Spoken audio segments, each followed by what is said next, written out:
We're back now with comedian and six-time New York Times best-selling author Chelsea Handler. I feel like the champ is here. Yeah. She has a new book out this morning called I Don't Have What She's Having. I love that. Chelsea, good morning to you. Thank you for being here. And first question is, what is Chelsea having right now these days? Lots of treats, lots of different treats. I'm having a great time.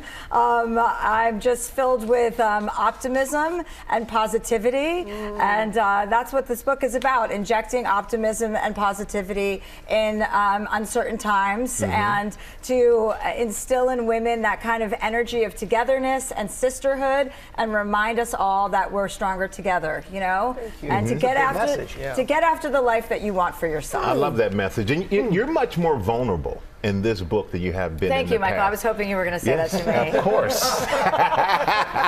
What made you want to write a book that really was more vulnerable compared to what you've done before? Because I'm in a different phase in my life. I've been through a lot of therapy, and I've been given the gift of self-awareness. So I'm a lot softer, gentler, more compassionate person.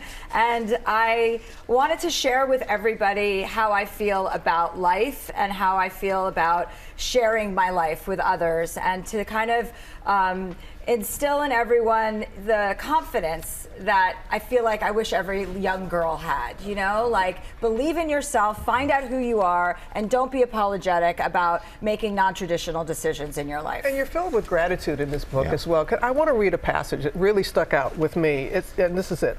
It's so important to show up for people in need, to take someone in, to realize they are struggling, and to inconvenience yourself when you can save another person's day. Who did that for you? Who did that for you? So many people have done that for me. Jane Fonda did that for me. There's a story in the book about Jane Fonda. She called me to her house one night to have a very difficult conversation with me about my bad behavior. It was very scary because it was Jane Fonda and me, and I had behaved badly, and she called me out on it. But in that moment, as mortifying as that was and embarrassing as it was, it was sisterhood.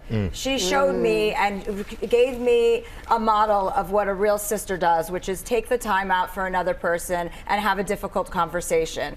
And after that conversation, I decided I wanted to live my life that way. I wanted to be just like that, so that anyone who came to me for the truth would get it, and that I would be somebody who didn't shy away from difficult conversations. Did you know it was coming? I mean, you know, I went through a phase where a lot of things were coming, so yeah, I kind of deserved it, you know.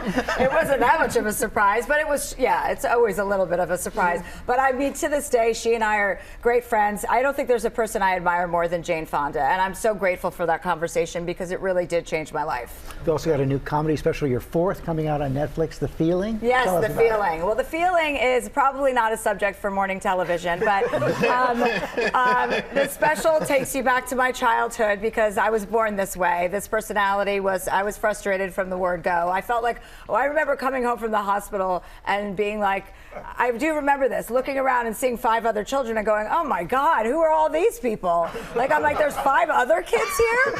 And so it starts out with my childhood, and then I go into some, you know, just life stories. I think when we're kids, the essence of who we are is really who we are, right? We're unbesmirched by the world. We haven't had our heart broken. We haven't had the world treat us badly. So this book is kind of a guide to always check in with your young self, to maintain the truth to who you are, you know, to remember who you really are. And then I take you through stories, and I've got a lot of juicy stuff in there about Andrew Cuomo, George W. Bush, Bill Cosby. I have a funny Bill Cosby story. Not a lot of people can say that. Yeah.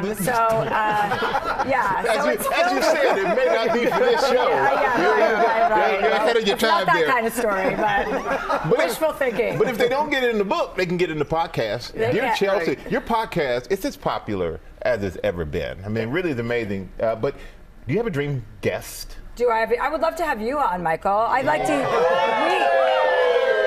We give advice to callers, real life advice to real life people, which I love doing. Oh, I'm in for that. Yeah, I think you'd be good at that. Okay. Yeah. I'm in. We'll figure out how to do it. I just came here to book you, so. And I got to say, really quick, Jane Fonda had a profound experience of my life as well. Yeah. Yeah. Unbeknownst to me, when I was a kid, and they called me Bob, which meant big old butt, booty on back, George. I bought Jane Fonda workout tapes, and I used to work out the Jane Fonda to lose my butt. That all began there, right? Thank you, America. You're welcome. You learned something more about me. I had to think about that. But you know what? Let's celebrate you, Chelsea. We're going to celebrate your new book, and we're celebrating that it's your birthday today. There you go. I love it. I'm 50. Look at this. Embrace it. Oh, yay. Thank you so much. Congratulations on everything. Thank you, guys. Thanks for having me. Of course. Happy birthday. Can't wait to do the podcast with you. You know, I'll have what she's having. It's available now. Make sure you pick it up. Chelsea Handler, everybody.